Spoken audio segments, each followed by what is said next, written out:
Bienvenidos. Hoy vamos a poner en contexto varios temas para entender lo que viene ocurriendo en el mundo. Primero vamos a hablar sobre los resultados electorales en Canadá.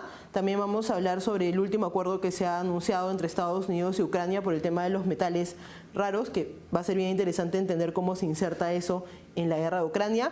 También vamos a hablar, siguiendo con el tema de Estados Unidos, con la estrategia económica del gobierno de Donald Trump, el tema de los aranceles y el reciente anuncio de una reducción de impuestos. Y también vamos a hablar sobre América Latina en particular, porque hay dos temas bien importantes. Primero está la convulsión dentro del gobierno de Gustavo Petro en Colombia y por otro lado las reformas que está buscando implementar la presidenta mexicana Claudia Sheinbaum. Pero comencemos con las elecciones en Canadá porque son un resultado electoral bastante interesante. Ya hace varios meses que seguimos este tema y al inicio, cuando Justin Trudeau decidió dejar el gobierno, parecía claro y todas las encuestas demostraban que era el momento de la derecha en Canadá, que el candidato del Partido Conservador, Pierre Poilievre, tenía la mayoría de intención de voto en ese momento y que parecía que tenía un camino bastante claro para llegar a ser primer ministro de Canadá. Sin embargo, en las últimas semanas, el líder del Partido Liberal, Mark Carney, logró remontar esa amplia mayoría que tenía el Partido Conservador y ha terminado ganando las elecciones, lo cual nos va a dejar bastante para analizar qué fue lo que pasó con el Partido Conservador, por qué perdió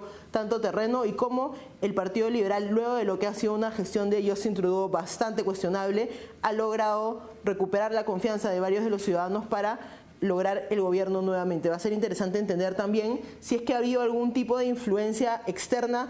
Se habla mucho de los comentarios que hizo Donald Trump con respecto a Canadá que han podido tener algún tipo de influencia en el resultado. Para analizar estos temas nos acompaña el analista político e investigador Hugo Achá.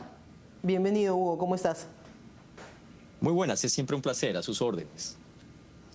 Quería que nos ayudes a entender qué es lo que ha pasado con este proceso electoral. ¿Cómo así terminó ganando el candidato del Partido Liberal y terminó perdiendo la derecha? Bueno, yo creo que hubieron varios aspectos que fueron, yo diría, interpretados de una forma errónea por el mainstream, ¿no es cierto? Primero, se tomaron los datos de la salida de Trudeau como si fueran definitivos en función de una opción nacional. Y se ignoraron muchos factores. Canadá es un país que ha permitido que su estructura, su manera de funcionar, su institucionalidad, se acerque mucho más a la socialdemocracia europea y mucho más a un estado de lo que en inglés se denomina welfare state, que a una democracia de corte capitalista y con una economía liberal en el sentido clásico, ¿no es cierto? En ese sentido, creo que lo que había era mucho más un referéndum a Trudeau y a lo mucho que Trudeau había llevado algunos conceptos que no hacían al mainstream de la preocupación de la población, que lo debatimos, que también fueron parte de la elección en Estados Unidos, ¿no es cierto? Por el otro lado, quiero decirte algo que ya he compartido también con ustedes.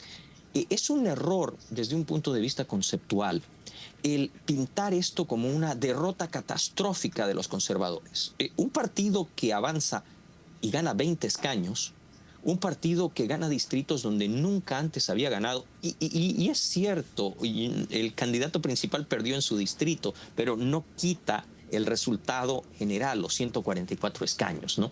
Y tampoco quita el hecho de que Carney entra un gobierno en minoría, con agendas extremadamente urgentes.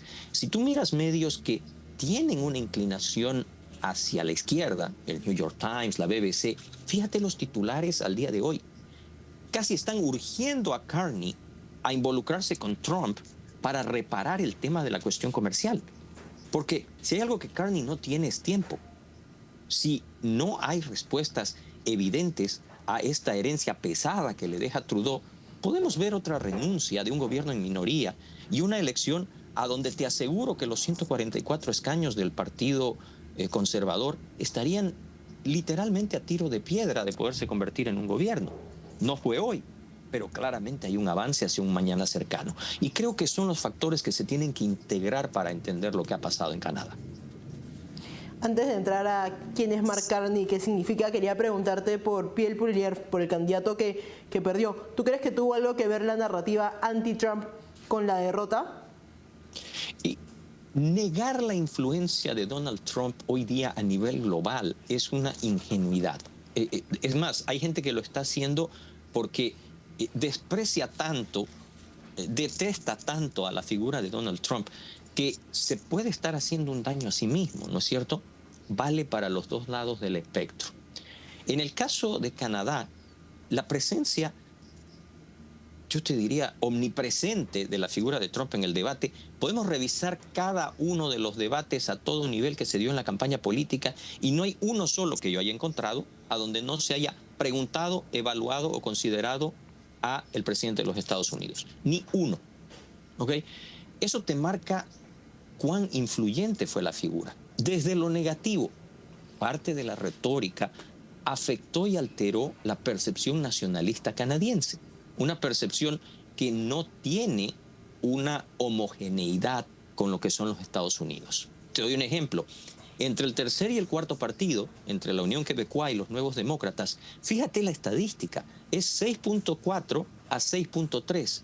Y el primer partido tuvo 23 escaños porque la Unión Quebecois se concentra en distritos francófonos en el Quebec. Y el otro partido que actúa nacionalmente solamente tuvo 7. Y la diferencia entre los dos es 0.1.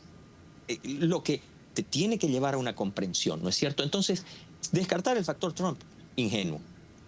Creer que no hubo influencia negativa que la propia ala conservadora de esta elección no supo manejar. No supo manejar porque pensó que el no alinearse con esta situación lo podría vulnerabilizar si se tornaban en gobierno.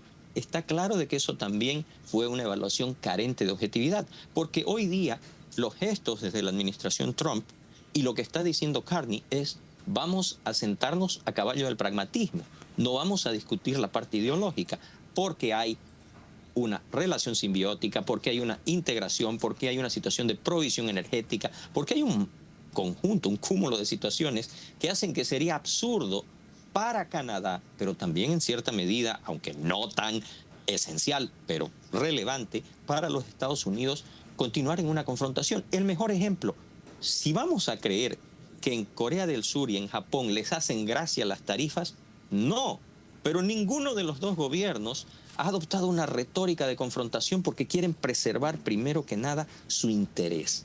Esa frase de que los estados no reconocen amigos, reconocen aliados y se guían por intereses es algo que siempre debe recordarse cuando uno enfrenta este tipo de análisis. Y ahora, para entender exactamente el resultado en Canadá, quería preguntarte, ¿qué representa Mark Carney y qué crees que significa su victoria para el futuro de Canadá? Mira, las coaliciones de izquierda, y cuando hablo de coaliciones me refiero desde estructuras partidarias como el Partido Demócrata en los Estados Unidos, la coalición que ampara a Pedro Sánchez en España, la coalición existente en Polonia, a donde hay partidos de izquierda, centro-izquierda y un partido de derecha respaldando al gobierno actual, por cierto, con una elección inminente que sería muy interesante analizar contigo en un futuro muy cercano, te marcan de que dentro de la opción de izquierda debe haber siempre racionalidad. Racionalidad desde el punto de vista del planteamiento de las cuestiones que preocupan a la población. El ejemplo más claro que lo discutimos y lo tienes en tus archivos. ¿Qué dificulta el rebound, el regreso del Partido Demócrata a una relevancia plena? Que siguen negándose a hablar de los 3 elementos fundamentales que le siguen interesando al elector norteamericano y que llevaron a Donald Trump a una victoria aplastante. Siguen negándose a hablar de la cuestión de la economía. Siguen negándose a hablar de la cuestión de la seguridad. Siguen encarando la migración desde una perspectiva no objetiva y legal. Te doy un ejemplo muy claro. Las preguntas que se le hicieron, me parece que fue en CBS, al secretario de Estado cuando se dijo que se habían deportado a ciudadanos estadounidenses. Tú no puedes deportar a ciudadanos estadounidenses. Se referían a menores de edad que, habiendo sido deportadas las madres, se les había presentado una opción que, por cierto, es obligatoria de: ¿desea usted llevar consigo a su hijo? Porque se respeta la patria potestad y se le pide al padre de ciudadanos norteamericanos que después registre esta situación en las estaciones diplomáticas en el país de destino, ¿no es cierto? Ese tipo de cuestiones no hacen al mainstream de la población. Mientras se está discutiendo la situación de este ciudadano salvadoreño, que por cierto hay un debate con sólidos elementos jurídicos, pero que ha ocupado buena parte de la agenda del Partido Demócrata. No puedes negar que la inflación muestra signos de declinio. No puedes negar que el precio que está pagando el norteamericano en la estación de servicio al cargar su combustible es menor. No puedes negar que los precios en los anaqueles han ido bajando. Y entonces tienes una evaluación como la de CNN. No creo que haya habido un solo presidente en la historia de los Estados Unidos que después de su elección subió significativamente en la preferencia. El ejercicio del poder erosiona muchas cosas y el votante que te lleva a la victoria no es ni el demócrata ni el republicano. Es el centro que quiere resolver sus necesidades y aplacar sus temores. Suena primario, pero es cierto. ¿Por qué te digo esto? Porque me preguntaste por Carney. Carney ha ganado a caballo de proveer certezas. Se presentó como un banquero, como un moderado, como un hombre que primero haría respetar a Canadá. Volvamos al tema del nacionalismo que no se puede soslayar, pero sobre todo de una persona que podía conversar como hombre de las finanzas con un hombre de negocios. Ahora, como lo dice hoy la BBC y el New York Times, urge que lo haga. Urge que lo haga porque cualquier persona seria se da cuenta de que Canadá, en ese sentido, enfrenta un momento crítico. Y va a ser interesante también ver cómo se inserta este nuevo liderazgo en Canadá con las relaciones con Estados Unidos y con Donald Trump, cuando él mismo ha bromeado al respecto de que ha podido tener algún tipo de efecto en el resultado electoral o en cómo se estaba llevando a cabo la carrera. Pero quería preguntarte también y aprovechar este momento para entrar al tema del acuerdo entre Estados Unidos y Ucrania que se anunció hace algunos días, la posibilidad de que Estados Unidos tenga acceso a ciertos recursos como el petróleo, el gas y algunos minerales clave. Es un acuerdo del que hemos hablado antes porque ha tomado bastante tiempo concretarse. Muchos esperaba que fuera antes, en esta primera reunión en la oficina de Donald Trump con Zelensky. Quería preguntarte, ¿qué crees que implica este acuerdo y por qué tal vez se ha tardado más de lo que se esperaba? Bueno, primero te voy a pedir, porque te lo dije directamente, que guardes la entrevista donde analizamos este hecho y yo te dije, y lo voy a repetir ahora, hay una situación que el mainstream está ignorando. El acuerdo en aquel momento potencial entre los Estados Unidos y Ucrania con el contenido que por cierto está casi en un 90% preservado, que crea bajo un modelo muy curiosamente similar a algo que ocurrió en mi país de origen, Bolivia, bajo una política que se llamó la capitalización. Empresas de propiedad mixta ucraniano-norteamericanas, con el lado norteamericano con un mínimo de preponderancia en el paquete accionario, 51-49, que sujeta esos intereses a tribunales norteamericanos, lo que atiende uno de los mayores problemas de Ucrania, que es su confiabilidad por la corrupción que sufre, que es endémica, que también es un producto del proceso de la Unión Soviética y de la rusificación, que también la gente lo quiere ignorar, ¿no es cierto? Sobre todo en el mainstream, reitero, pero que tiene una cláusula vital. Te dice que a partir del momento del establecimiento del acuerdo, esos intereses son intereses de los Estados Unidos y los Estados Unidos se obliga a su defensa. Primer factor importantísimo. El 10% que cambió, por cierto, es favorable a Ucrania. Zelensky consiguió que no se contemplara ningún tipo de compensación por los equipos recibidos hasta ahora como donación. Lo consiguió, vale decir, abre una cuenta, estoy hablando literalmente, limpia en función al potencial. Y lo más importante, porque lo dijo el secretario del Tesoro. A partir de ahora, los Estados Unidos le muestra a Rusia, fíjate su declaración, que tiene un claro compromiso con la soberanía e integridad de Ucrania. Vital como segundo aspecto. Y el último aspecto, militar.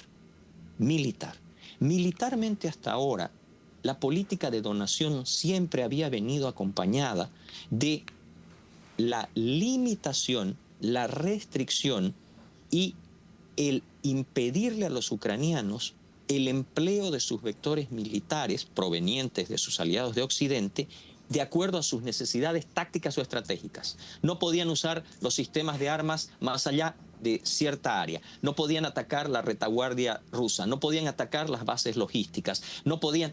Hoy, a caballo de este acuerdo, lo que Ucrania adquiera será comprado y por lo tanto será de libre empleo y utilización. Así que creo que eso es algo vital para entender. Y creo que la segunda pregunta se cae madura, ¿no? ¿Qué significa este acuerdo para la guerra entre Ucrania y Rusia o la posibilidad de un acuerdo de paz? Yo pienso, y lo he expresado en mis redes sociales, que hemos llegado a un punto crucial, un punto que es un pivot. Si Rusia, que hasta ahora, tú sabes, yo he estado en Ucrania, yo he estado en el terreno, Ucrania tiene, sin duda, la desventaja de la cuestión poblacional, pero con recursos abiertos, con menores restricciones en el campo de batalla, nadie puede negar el volumen astronómico de pérdidas que ha sufrido Rusia, sobre todo en material. Una reposición que se le hace difícil. Y un Putin que hasta ahora no puede mostrarle a su base de apoyo los resultados que prometió con aquella famosa operación especial de 3 días. Y te reitero, ni creo yo, en mi evaluación, podemos hablar de un futuro cercano en el cual Ucrania regrese voluntariamente a la esfera de influencia rusa. Está claramente mirando hacia Europa. Todas las fuerzas políticas, aún aquellas opuestas a Zelensky, insisten en el tema de la integración a la eurozona, aunque tengan que abandonar la aspiración de la OTAN, porque en mi opinión, reitero, lo contenido en el acuerdo tiene aspectos que lo hacen casi mejor que la pertenencia a la OTAN, pero que también tenían como eje del discurso de Putin que había que alejar a la OTAN de las fronteras de los intereses estratégicos rusos. Hoy día, ¿puedes decir eso con Finlandia y Suecia integradas en la organización? Creo que vivimos un momento, reitero, pivotal, porque si Rusia no accede, me parece que Trump está mandando todas las señales de que se retiraría de la cuestión de la facilitación del acuerdo de paz, y aunque no sería un aliado abierto o un beligerante tras bambalinas, entraría la lógica de algo que también está en tus archivos, muy parecido al Lend and Lease de los Estados Unidos de Roosevelt hacia Inglaterra en su guerra contra la Alemania nazi. Bueno, creo que ciertamente este acuerdo nos demuestra dos cosas, ¿no? Primero, que Zelensky ha sido capaz de restablecer unas relaciones que parecían muy complicadas al inicio de la gestión de Trump, y por otro lado, de que Trump tiene claro que tiene que ajustar un poco más a Rusia si es que quiere llevarlo a la mesa de negociación realmente para un posible acuerdo de paz de un poco más largo plazo de lo que se ha hablado hasta el momento. Así que es una situación que seguramente nos va a dar bastante más para analizar. Muchas gracias por acompañarnos, Hugo. Siempre un placer, a sus órdenes. Vamos a una pausa y volvemos.